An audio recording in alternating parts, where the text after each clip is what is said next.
Hello everyone, Niklsun here, and welcome to Coming Soon Movie News with Niklsun. I'm your host, and on this show, every Monday, Wednesday, and Friday, we'll be going over all of the day's movie news, as well as going over what it means for the production in general, such as casting decisions, trailer announcements, director announcements, things like that. So, without any further ado, let's get started with today's Hot Topics.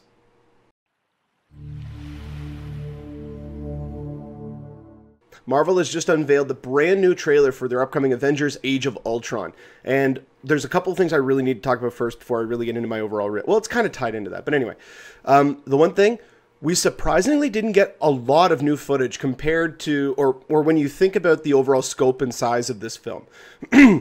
A lot of the new shots that we got were just continuations of sequences that we already knew were going to be in the film.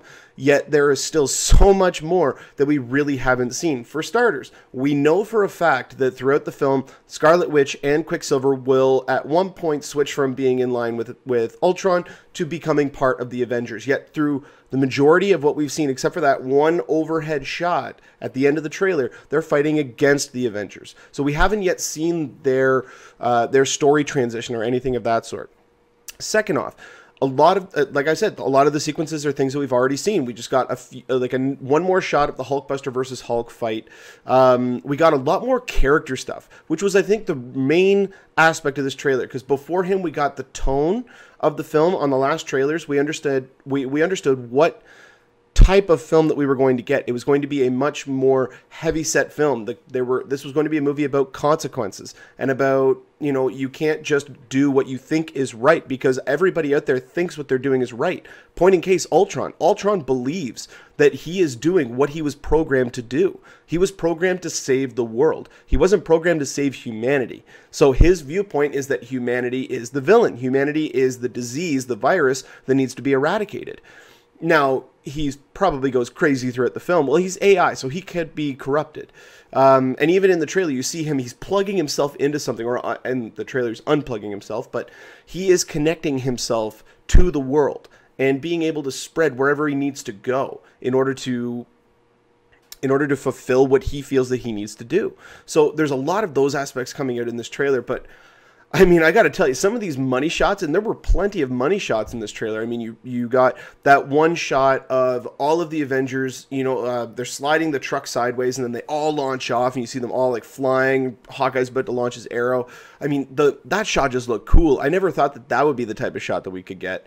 At the end, when Thor goes, "Is that the best you can do?" And Ultron kind of laughs and then sends in his entire army of minions, and Captain America just looks over. You had to say it, didn't you? You had to say it. So there are so many aspects of this trailer that I am absolutely in love with.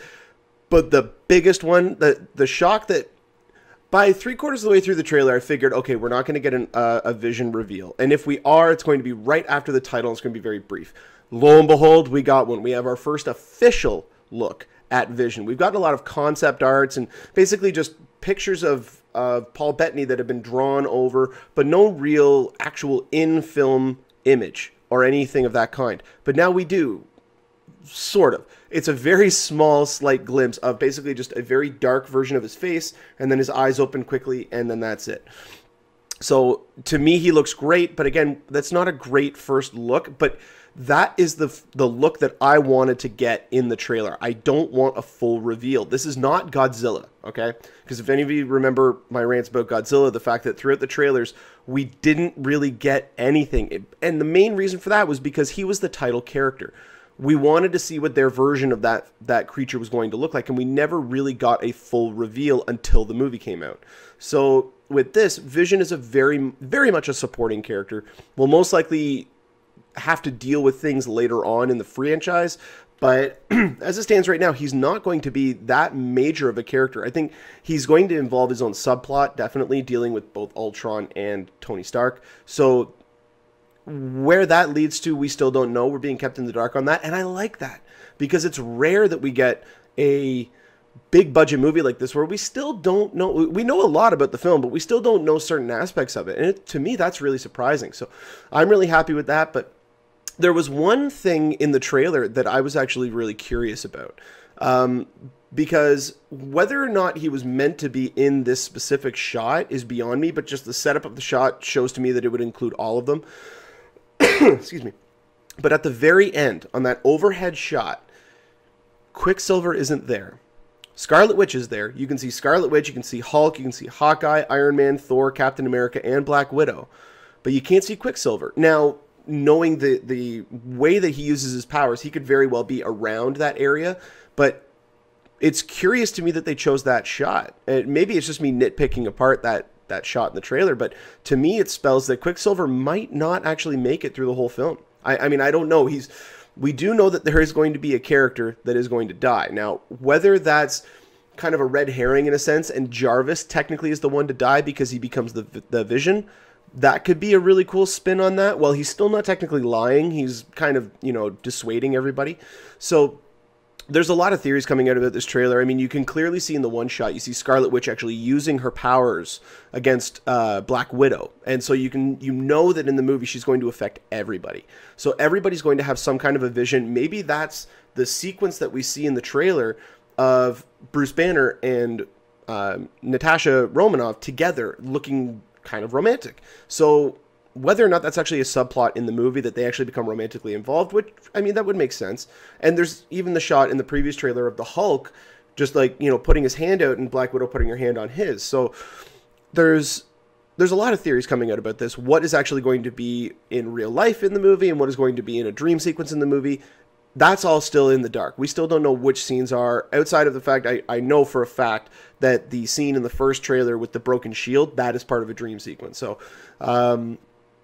but yeah, I mean, there's a lot of theories coming out about this, and to me, I was so happy that we got a lot of new footage, but at the same time, it wasn't really spoilery. It wasn't giving away a lot of the film, because we still don't really know the overall storyline or how the movie beats are going to go together, which is what we kind of were able to do when the first trailers for the original Avengers came out. We were able to kind of piece together and see where the movie was going to flow, where it was point A, point B, point C, and so on and so forth.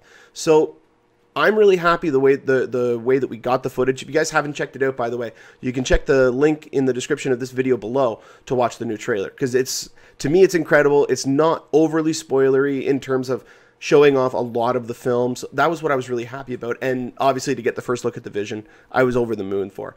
As it stands right now, Avengers Age of Ultron will be debuting in May 1st, 2015. But if we do get more information about this topic, I will definitely update you guys on here.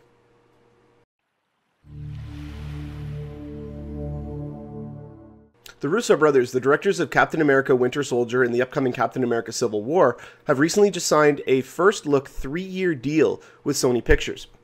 Now, when these reports first came out, everybody was speculating, oh, this means they're doing Spider-Man, they're officially doing Spider-Man, you know, all this stuff. No, as far as I'm aware right now, Drew Goddard is still attached to write and direct. Now, that's not official from the studio or anything of that sort. That actually comes from Latino Review. But that is pretty well, it makes a lot of sense. There's a lot reeling into that.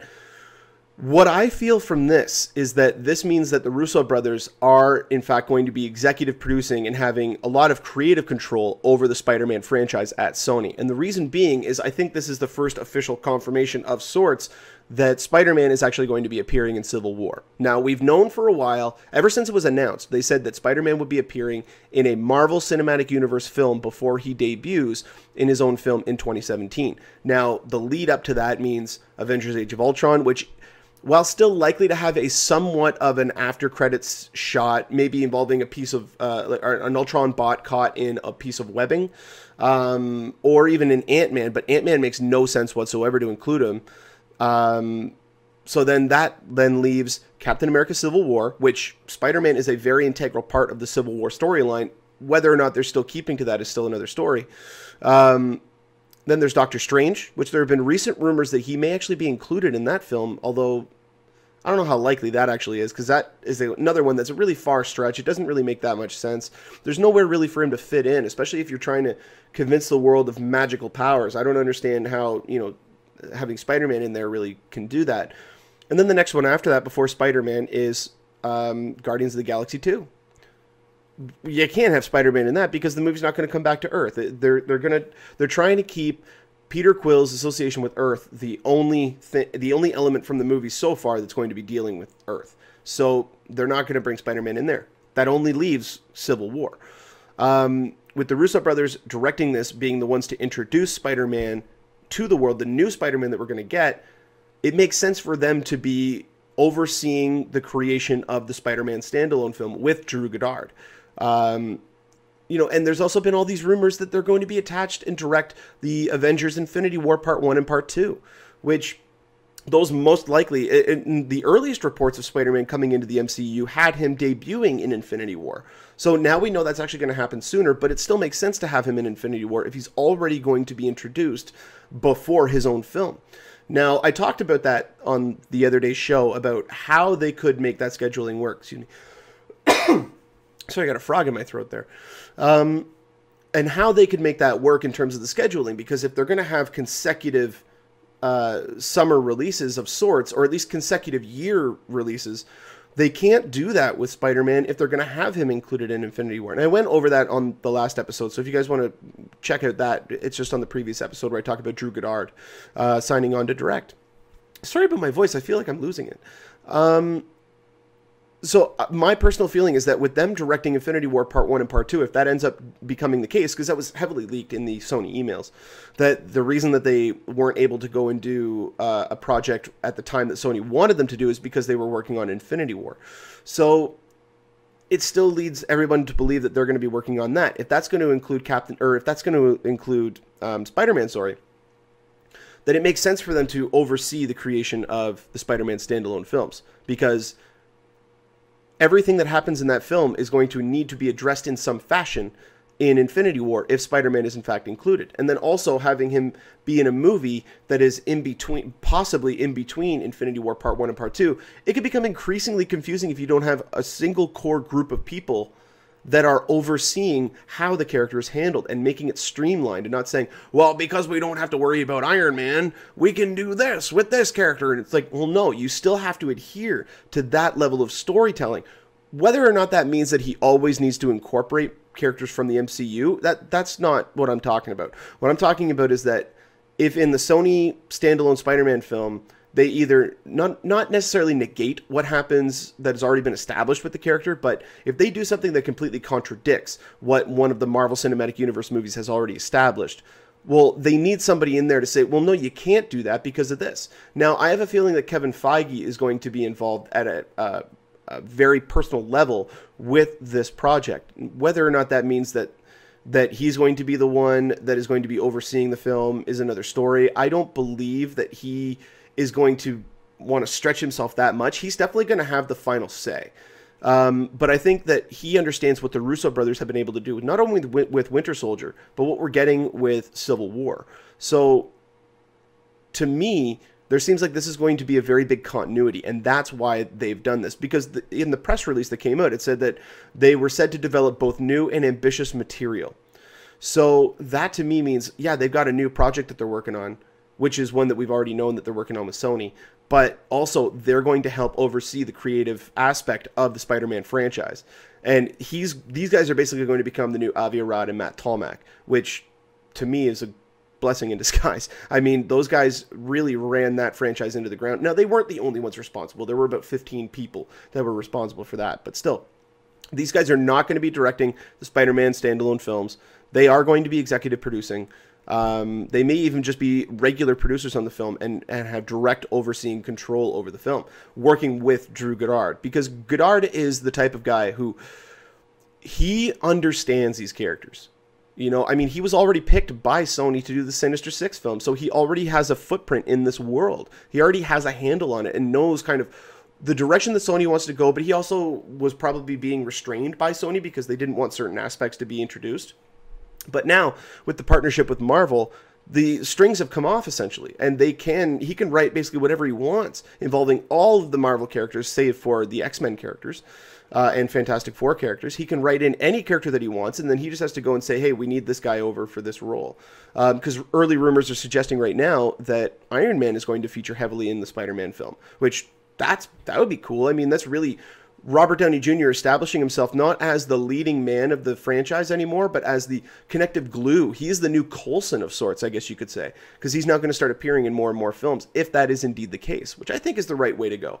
I think that Robert Downey Jr. has realized that he can better fulfill the character and still have the enjoyment while realizing what age he's getting to with taking on supporting roles in these movies and not headlining all of the films. So you know, only time will tell. They're currently I mean, the Russo brothers right now are currently prepping Civil War. They're going to start shooting that next month in April. And then that movie's going to be coming out in May 6, 2016. So a lot of people have said, well, they're starting shooting in April, so they got to get the Spider-Man casting down right away. Well, no, what they could do, if Spider-Man is going to be an integral part of the film, then yes, they do need to get that, casting done pretty much right away. But if Spider-Man is only going to be featured in a key number of scenes, only a few scenes, well, they can schedule those scenes to be shot near the end of production, because this is most likely going to be a 5-month shoot. So they're going to be shooting April, May, June, July, August. They're going to be shooting all summer. And they could, maybe at Comic-Con, we get the announcement who's going to be playing Spider-Man, because he's starting shooting next week, and people are going to start seeing him on set. They could very well be doing that. We don't know. But Comic-Con's not going to be till the beginning of July. So that gives them enough time to actually search for this person. There have been a lot of rumors and leaks. Dylan O'Brien was the most recent one. He was overshooting Logan Lerman for the film, but then apparently that was debunked. It only came out on Reddit anyway, so I don't think there was a lot of confirmation in that to begin with, but still. Yeah, this is where we are so far. I mean, it's rumored that he could be featured in Age of Ultron, but I highly doubt that. I highly doubt that. If anything, like I said, it's going to be something is caught in webbing, and one of the key characters is going to walk by and see that and go, and then you're going to hear maybe like a little Spider-Man theme, because what's his name?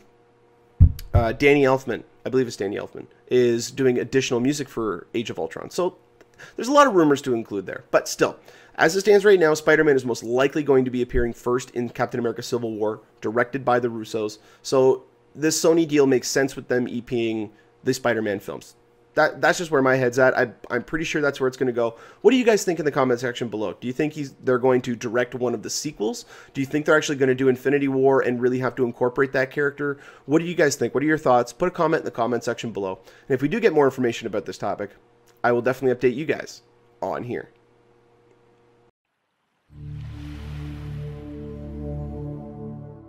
Roland Emmerich has taken to his social media accounts to give us the first official casting announcements from upcoming Independence Day 2. So first off, the biggest news of it all, confirmation that Jeff Goldblum is coming back. We have David Levinson coming back with his Mac to unleash a new type of virus on the aliens. So I could not be happier with that. He was the crux of the first movie. A lot of people say that Will Smith was the main character in the movie, and while I don't believe that. I believe David Levinson was the main character in it. I believe that Stephen Hiller and President James Whitmore were both supporting characters, but David Levinson was the crux of the movie. And so the fact that we have Jeff Goldblum coming back is incredible. Not only that, but he's just Jeff Goldblum. I mean, come on. He's one of the coolest guys on the planet. So him coming back is great.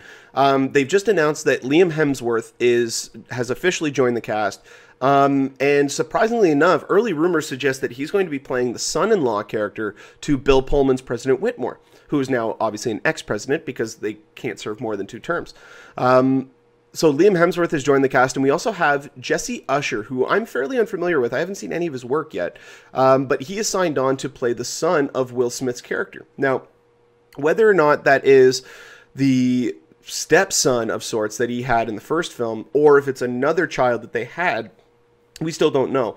And these are all just kind of reports coming out of, I believe, The Hollywood Reporter and The Wrap. But I may be incorrect on The Wrap being a part of that. But yeah, I mean, with Jeff Goldblum, I'm still holding out for Judd Hirsch. Judd Hirsch needs to come back. I mean, he's currently right now on the TV show Forever, and he's really good on that. You know, he's still the same old Judd Hirsch. He's charming. He's funny. He's almost like young at heart, and so I think we need that. And their back and forth in the first movie was so good. I mean, I think we need Judd Hirsch back. I hope that they don't say that between the movies he died. I hope that they don't do that. So those are the 3 confirmed cast members that have been associated with Independence Day 2. Bill Pullman is still expected to return. So that means that we will be having ex-President Whitmore, David Levinson, and then we're going to have the son of Will Smith's character, and we're going to have the son-in-law of the president in the film. And Liam Hemsworth and Jessie Usher apparently are going to be the leads. Jeff Goldblum and Bill Pullman, if Bill Pullman does sign on, they're going to be, I believe, more secondary characters, although I do hope that they write in a larger role for Jeff Goldblum, because he's Goldblum. I mean, you can't say anything else other than that. He's friggin' Goldblum. Now, when the movie was originally going to be 2 parts, it was originally going to be ID Forever Part 1 and Part 2, and they were going to shoot back to back. The original storyline that came out apparently revolves around aliens returning for revenge using wormhole technology, which means that it'll only feel like a couple of weeks or maximum a couple of months for the alien creatures. But over 20 years would have passed here on Earth, which humans have taken the technology from the alien ships that crashed, and they've now adapted it into their own world. And so they've been able to greatly advance their technological capabilities, whether or not that's through their warfare, whether or not that's through just, you know, like planting food and, you know, being able to try to correct the environment and all these kinds of things, like utilizing the technology to really better mankind. And then while also still helping to advance their warfare, I'm hoping that they've figured out a way to build spaceships, because that would be awesome to see that in this in the sequel. I think that's where we're headed. So I'm really excited for that, but it's still unknown if that is indeed the plan. I do feel that the aspect of them harnessing the technology is still going to be there, but whether or not they've used the whole wormhole technology, the question that I have, and I think I talked about this on one of my last episodes where I brought up Independence Day 2, was in the movie, in Independence Day, when President Whitmore, the alien, you know, goes into his head, and you just hear that weird sound, and he realizes their plan. He says there, he's like, they're just going from planet to planet, their whole civilization. And they're, you know, they're taking every natural resource and then move on. Well, that to me means that at the end of the film, when they blew up the mothership, spoiler alert, when they blew up the mothership, they destroyed their entire civilization. So how could there be any retaliation unless this was one of many mega motherships that went out with, you know, destroying all these solar systems? That could be the case. I do wish that they had explained that in the first movie, even just one line, like this is one of many. They're, you know, traveling throughout every galaxy in the solar system, or every galaxy in the universe, I should say. That's backwards logic. But yeah, I mean, it's still unknown what the actual storyline of this film will be, although we're probably going to start to hear more and more as these few next months, you know, come to pass, because the movie's coming out June 24th, 2016, which means if they want to keep that release date, they need to start filming really soon. With this casting announcement, I think they are keeping that, which means probably within the next 2 months, we're going to have a better sense of what this movie's actually going to be about. And hopefully they'll have a nice big presence at Comic-Con this year to really get a lot of momentum going for this film. Because I don't know of a lot of people outside of myself and a few others that are actually excited for this movie, because Independence Day came out when I was 9. This movie is like an amalgamation of my childhood in terms of what type of entertainment I looked for. And this just takes me back to that. So I am through the moon waiting for this sequel. I cannot wait.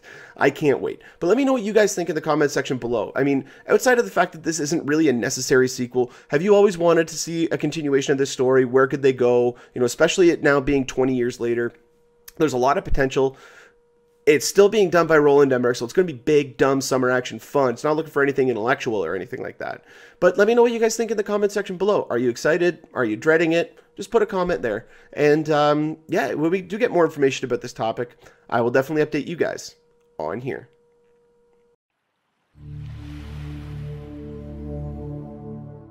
Steven Spielberg is set to direct Jennifer Lawrence in the upcoming adaptation of Lindsay Adario's It's What I Do. Now, while I don't care for the title because it sounds like a romantic comedy, this is a story that needs to be told, and I cannot wait to see Jennifer Lawrence's interpretation of this character under Steven Spielberg's direction. Because listen to this. It's set during the early days of the Iraqi War. Jennifer Lawrence will play Lindsay Adario, a photojournalist, one of the only photojournalists with experience in Afghanistan, who is called in to cover the American invasion after the events of 9/11. She also, throughout her time, not only just there, but you know, as a photojournalist, she helped expose the civilian casualties of the Iraqi war. She also helped expose violence against women in the Congo, and was even kidnapped by pro-Gaddafi forces during the Libyan civil war. Like, the story of this woman's life is incredible. And with someone like Jennifer Lawrence to portray this character, first off, that means we're going to get several layers. We're going to get a very deep intellectual performance from this, from Jennifer Lawrence. Spielberg is at his best when he's dealing with real life stories. I mean, just look at, you know, Catch Me If You Can, or even Lincoln. I mean, the guy is just absolutely incredible when he's dealing with stuff like that. this is definitely going to be an awards contender because if you look at Steven Spielberg's schedule right now, he's currently in post-production on the just recently titled Tom Hanks' Cold War era movie. It's now called Bridge of Spies, and that title just came out yesterday. That movie's going to be opening up on October 16th. But right now, while he's still in post on that, which he famously always does, he's currently set to start filming the BFG, the adaptation of the Roald Dahl book called the BFG. So that movie is most likely going to take him throughout most of the summer. That then means that he could have, if this is in fact going to be his next movie, which I'm still waiting for Robopocalypse. I've been waiting for him to get on board that movie. It's supposed to star Chris Hemsworth. Ironically enough, they wouldn't give him the damn budget. Like, I can understand, you know, as high of a budget, but still, it's Steven friggin' Spielberg. I mean, the guy has done so much for cinema. If he's wanting to do this film, which he has said in the past, he's kind of bored by action films, yet this is a pure sci-fi action flick, and he's really passionate about doing it. Give him the damn money to do it. I mean, it's not like you're really going to lose. It's Steven friggin' Spielberg. When it says directed by Steven Spielberg, people go out to see it. When it's executive produced by him, a lot of people are starting to catch on that he doesn't really have anything to do with it. But when he directs them, people go out to see these movies, as long as they have wide market appeal. A movie like that would have great wide market appeal. But still, it's possible that this film could start filming early next year and be out for fall 2016 to be an awards consideration for that year. That is very likely. I mean, he almost has a war movie itch that he needs to have scratched. Like, because not only has he done probably one of the best war films ever made with Saving Private Ryan, but he was originally supposed to direct American Sniper. Now, his version of that movie was going to even further detach itself from the book that Chris Kyle wrote, but it was going to more so focus on Kyle's fight against the other sniper. I'm forgetting his name, Mustafa, I think. But that was going to be the main focus of the film, not the PTSD aspect and him really trying to deal with the problems of fighting over there. It was going to be a cat and mouse game between these two. And so I would have liked to have seen that. That's still, it's more fiction than anything, because outside of one, I believe, mention in the book, that character wasn't even in the book. So it wasn't even really a big aspect of Chris Kyle's life, yet Clint Eastwood's movie made a bigger deal out of it. Spielberg's movie would have made an even larger deal out of it. So say what you will about that, but he has been wanting to do another war film for a bit. And so this sounds like it's a great call for him, because not only is it not necessarily a full-blown war film, but it is a very personal story, which he is great at telling. And we're going to get a hell of a performance from Jennifer Lawrence. I am excited for this. I'm curious more so than anything to see what he could do with Jennifer Lawrence to maybe make her even better, which that's going to be tough, because say what you will about how she acts in public. I personally think that it's great because she's just a normal person, but her acting capability is almost next to none, especially in her age group. So I am definitely excited for this. We'll most likely be hearing that this film's going to go in front of the cameras either later on this year, like at the end of the year, or possibly early next year. So I'm really excited about it. Let me know what you guys think in the comment section below. Actually, the question I would like to ask, what would you rather have this be titled as? Because it's what I do. Again, to me, it sounds like a romantic comedy. So I'm not really sure what I would want the title to be. Maybe, no, see, even just off the top of my head, I can't think of anything. I'll put something up on my Facebook page over the next week or two as to what I feel would be a better title for it. But again, that's just my opinion. Not like my opinion really goes that far, really matters that much. But more importantly, I would like to know what your guys' thoughts are. What would you like to have it be titled, or are you happy with this title? Let me know in the comment section below. And when we do get more information about this topic, I will definitely update you guys on here.